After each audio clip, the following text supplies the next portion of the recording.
Hey y'all. So today I will be talking about Hannah, continuing in our intimacy series.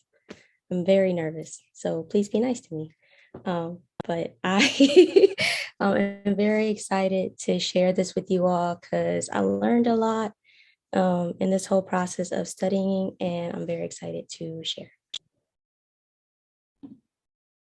Okay, so I wanted to start off real quick with just like setting the stage and laying some groundwork on like what it is that's happening and what the outcome of this is, just so everyone has a full understanding.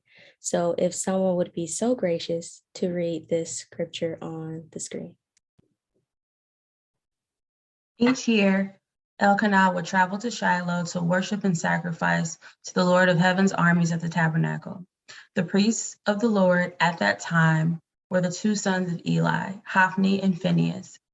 On the days Elkanah presented his sacrifice, he would give portions of the meat to Peninnah and each of her children.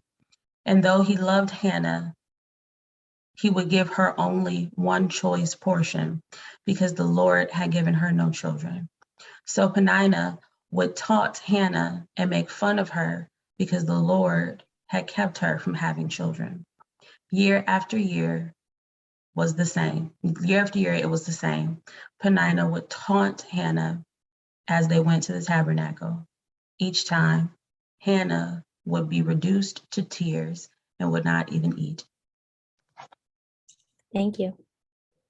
So I wanted to give a bit of a visual on what was happening. Please forgive these photos. I try to find some that were like real artsy. They didn't really have a lot of options. So I just went with this one. But essentially, Hannah every year went with her husband and his other wife, Peninnah, and they would go to a place called Shiloh to offer a sacrifice and worship Yahweh. And they would do this on an annual basis. And year after year is kind of the same thing with Hannah, right? So like she's been asking for the same thing, and that is a son. Because Peninnah has all these kids and is rubbing it in her face. So like not only does she have what it is that Hannah is most desiring, but like she's being real rude about it and giving her a hard time. And I felt for Hannah because it was like, what, like, why are you doing this to me? Like, why are you making me so that like I can't have what it is that I so desperately desire? I looked into a little bit about what everyone's name meant, and I kind of thought that was significant. So Hannah's name meant favored. And so this was kind of like a double slap in the face because like my name is supposed to mean favor. And in that time, like what no Miss Independent, she ain't got no kids, she got her own. Like not having children was something that was like, it was kind of like a disgrace. Um, so Hannah just gets really, really frustrated at this point. And I can just imagine them like after having praised and gave their offering and did all this for another year in a row, her just kind of walking away from the table like, you know what, I can't even today. That's with me.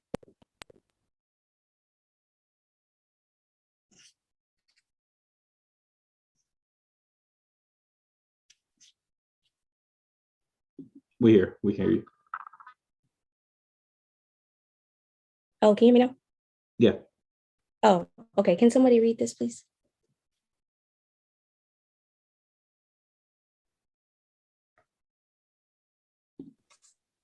Hannah was in deep anguish, crying bitterly as she prayed to the Lord, and she made this vow: O Lord of heaven's armies, if you will look upon my sorrow and answer my prayer and give me a son.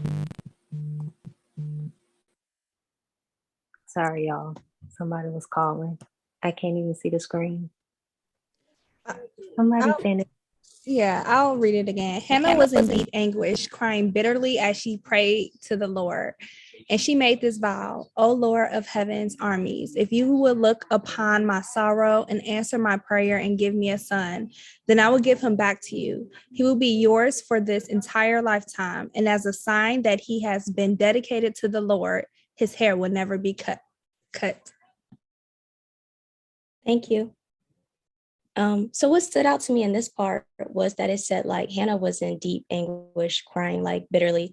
And when I did like research into like what all that meant in like different translations, it essentially was what it was. Like she was just bitter, like she was angry, she was upset, and like she really didn't have like words to say, if that makes sense. Like her spirit was in such a place that like she had just given everything, and now all that she had left was like her tears. And that kind of resonated with me because I've been in that place where you're just like ugly crying, like, you know, the Kim Kardashian meme, and you're just like, this is it. Like, you just gonna have to feel me on this because I really ain't got it to say much else. Like, I really don't. It's not pretty packaged in the bow. I ain't got time to put on my church clothes. I ain't got time to go through the motions, this, that, and the third. Like, all I really have is this. Like, I'm at a breaking point, and it's at a point like if you don't move, if you don't show up, if you don't do what you say, you know, you can do, then I don't know. I don't know what's going to happen because I literally can't no more. I had a little picture. But this is what I like in a like vibe, essentially, you know, whatever. You know what I'm trying to say. This is what I kind of like imagine what's going on. Like she was just pouring out everything that she had at this place of Shiloh, which means peace. So she's essentially like crying out to receive that from God. Last verse. Well, not really, but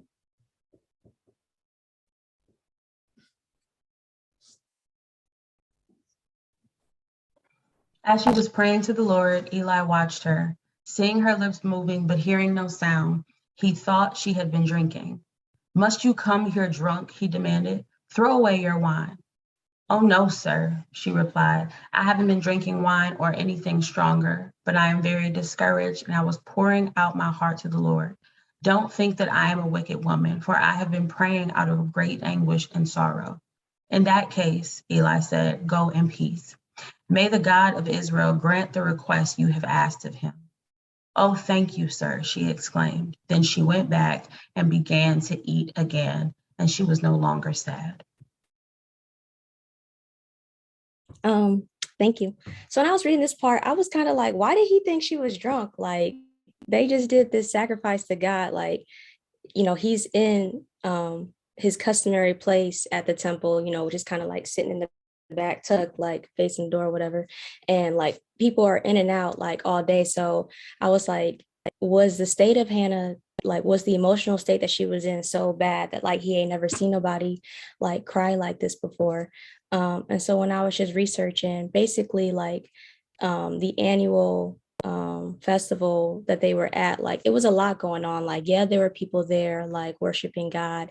Yeah, there were people like giving offerings, but there also was like a whole lot of other stuff going on that really wasn't of God. So at this particular festival, like it was a valid question for him to ask if she had been drinking. But I kind of think that still speaks to the space that she was in. Like, no, I'm not drunk. Yes, my lips are moving and nothing is coming out. But like I said, like I don't have it on me right now. Like all I have are my tears at this moment. Um, and so I think it just spoke to Hannah that just that confirmation that, you know, hey, God got you, go in peace. Like you ain't got to cry no more. I think that really spoke to me because she was like, okay, cool. Like she didn't tell him what exactly she was praying for. She didn't tell him how long she had been praying. She didn't tell him really the frustration, like in great detail of all that she was going through. All that he saw was somebody who was down bad and really needed to know that God heard her.